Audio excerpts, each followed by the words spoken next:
रोशनी ने एक दिन राजेश से शादी करने की बात जताई और कहा, जान क्या मेरी बात सुन रहे हो आप? तो कुरिया बॉय राजेश ने कहा, हाँ जान मैं सुन रहा हूँ, क्या तुम मुझसे प्यार करते हो? तो उसी समय राजेश ने भी हाँ कह दिया। तो रोशनी ने कहा, क्या हम शादी कर ले? तो राजेश ने कहा, कर लेते हैं, पर तुम्हारी तो शादी हो चुकी है, तो हमारी शादी कैसे हो सकती है? तो तभी रोशनी ने जवाब दिया, तुम उसकी चिंता मत करो, मैं सब संभाल लूंगी। तो राजेश कहा मना करने वाला था, उसने भी हाँ कह दिया और राजेश ने रोशनी को आई लव यू कहा और उसने भी इसका जवाब आई लव यू टू में दे दिया। थोड़ी इधर उधर की बातें करने के बाद राजेश ने कहा, जानू अगर हम दोनों शादी तो कर लेंगे, पर हमारे पास इतना पैसा कहाँ है कि अपनी जिंदगी निकल सके? तो रोशनी ने राजेश के बाहों में पड़े पड़े कहा, तुम चिंता क्यों करते, तो मेरी जान में सब अरेंज कर दूंगी, उस राजू के पास जो पैसा है वो सब मेरा ही तो है। फिर क्या दोनों हंसने लगे। अब धीरे धीरे रोशनी किसी न किसी तरीके से राजू से पैसे निकलवाती रहती, पर इतने पैसों से उससे ज्यादा फर्क नहीं पड़ने वाला था और न ही उनकी जिंदगी निकलने वाली थी। तो उसने कुछ बड़ा हाथ मारने की सोची। अब एक दिन रात को राजू को रोशनी अपने पास बहुत प्यार से बुलाती है, राजू जी क्या कर रहे हो, मेरे पास आकर बैठो न, कितने दिन हो गए आप मेरे पास नहीं बैठे हो। जैसे ही यह बात राजू ने सुनी तो राजू के खुशियों का कोई ठिकाना नहीं था। बस क्या राजू दौड़कर उसके पास गया और दोनों मजे में बात करने लगे, पर बेचारा राजू इस झूठा प्यार को कहाँ समझने वाला था। फिर एक दिन राजू अपने ऑफिस पर जा ही रहा था कि तभी रोशनी बोली, राजू जी मुझे आपसे कुछ कहना है। तो राजू ने कहो आप क्या कहना चाहती हो? तो उसने कहा, पड़ोस की राधा जी है न, उनके पति ने तो राधा जी के नाम पूरी जायदाद कर दी, हाँ आपको पता है? तो राजू भी बेचारा प्यार में अंधा हो गया था, तो उसने भी कह दिया, हम भी कर देते हैं तुम्हारे नाम पर जायदाद। अब खुश तो रोशनी बेहद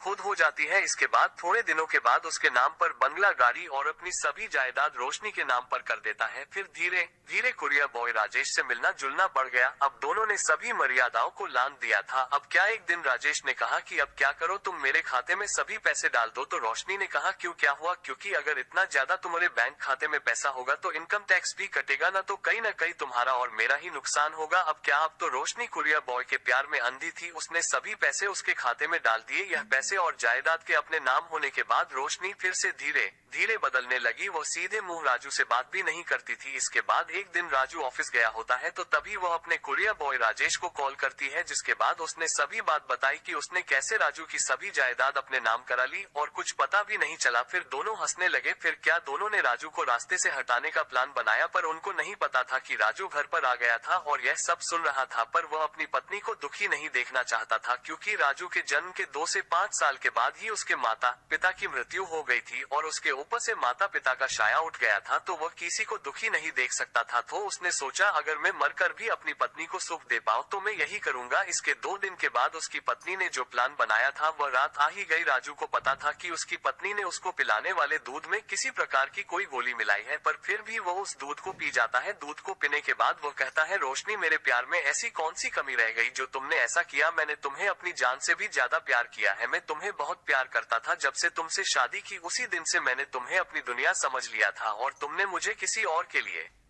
दूध में ये पिला दिया। मुझे पता है कि तुमने क्या मिलाया, पर फिर भी मैं तुम्हें कुछ नहीं कहूंगा, क्योंकि मेरी वजह से अगर तुम खुश रहती हो तो वो सही है। पूरी बात सुनने के बाद रोशनी के पैरों तले से जमीन खिसक गई। अब उसके मन में डर था कि कहीं राजू पुलिस को नहीं बुला ले, पर तभी राजू ने कहा, मैं खुद ही मरना कबूल करता हूँ, तुम्हारी खुशी के लिए मैंने किसी भी को ये बात नहीं बताई है। ये कहते हुए तुरंत राजू के मुंह से खून निकलने लगता है और वह नीचे गिर जाता है। पर अब भी बेरहम रोशनी के दिल नहीं पिघला, बस उसे तो उस कुरिया बॉय राजेश के साथ जिंदगी बितानी थी। तो जैसे ही राजू अधमरी सी हालत में नीचे पड़ा था तभी रोशनी ने तुरंत राजेश को फोन करती है और कहती है, काम हो गया जानू, पर आगे से कोई जवाब नहीं आता है। और फिर वह कहती है, हमारे बीच का कांटा हट गया है जान। तभी आगे से आवाज आती है, कौन बोल रही है आप? मैडम जी। तो रोशनी हकी बक्की रह जाती है, उसे पता था कि वो कुरिया बॉय राजेश ही बोल रहा है। तो वो फिर से कहती है, मजाक मत करो यार, जल्दी इसे ठिकाने लगाओ, कहाँ हो तुम? तो राजेश कहता है, मैं तुमसे कई दूर जा रहा हूँ, इतनी दूर कि तुम कभी मुझे नहीं देख पाओगी। रोशनी, मैडम जी। तभी रोशनी कहती है, मैं तुमसे बहुत प्यार करती हूँ जानू, ऐसा मत करो। तब राजेश कहता है, जो कभी अपने पति की नहीं हो सकी वो क्या मेरी होगी? क्या सबूत है कि कल किसी और आदमी के लिए मुझे धोखा नहीं देगी? यह आखिरी शब्द बोलकर राजेश ने फोन को काट दिया। अब रोशनी फोन को बार बार लगाती रही, पर आगे से फोन बाद आ रहा था और अब उसका पति भी मर गया था और राजेश भी चला गया था। अब उसे कॉलेज के बॉयफ्रेंड रोहित की बातें याद आती है, पर अब समय गुजर चुका था। अब रोशनी के पास पछताने के अलावा कोई और जरिया भी नहीं था और अब तो उसे जेल भी जाना था। पर तभी वह राजू के पास बैठकर रोती है, पर तभी उसे पता चलता है कि राजू की सांसें चल रही है, तो वह तुरंत एम्बुलेंस को फोन करती है और इसके बाद एम्बुलेंस से हॉस्पिटल में राजू को पहुंचाया जाता है और राजू की जान बचाने के लिए वो सभी भगवान से मन्नतें मांगती है कि अगर वह जीवित रहते हैं तो मैं एक नए जीवन को शुरू करूंगी, और ईश्वर उसकी बात सुन भी लेते हैं। आखिर कड़ी मेहनत के बाद 5 दिन के बाद राजू को होश आता है और अब राजू से रोशनी माफी मांगती है और अपनी सभी गलतियों को लेकर बहुत शर्मिंदा होती है और फिर राजू भी इन सभी गलतियों को माफ कर देता है। इसके बाद उनके नई जिंदगी की शुरुआत होती है। रोशनी बहुत बदल चुकी होती है, अब वह दिल से बस राजू को ही अपना प्यार मांगती है और अगर कोई उससे पूछता है कि राजू से तुम इतना प्यार क्यों करती हो, वो यही कहती है, एक बार तुम भी करके देखो, वाहिद।